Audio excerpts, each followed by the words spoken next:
কথাটা কি জানেন বন্ধুরা?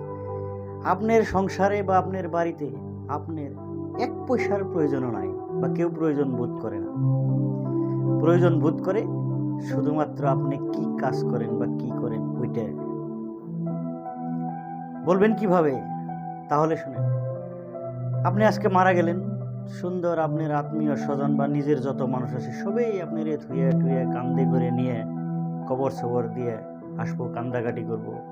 কিন্তু বাসায় আসার আগ মুহূর্তে সর্বশরীর ধুয়ে আসবো।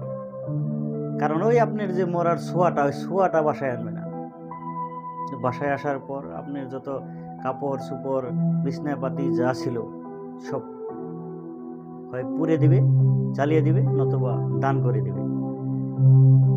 কিন্তু আপনার যে অ্যাকাউন্টের টাকাগুলো বা আপনার যে সয় সম্পত্তি ওইগুলো কিন্তু একটাও দানে দেবে না, একটাও পুরা দেওয়া হবে না বা জ্বালিয়ে দেওয়া হবে না। তাহলে ভাবেন আপনার দরকার সংসারে না আপনি যেটা করেন ওইটার দরকার? এটাই বাস্তব।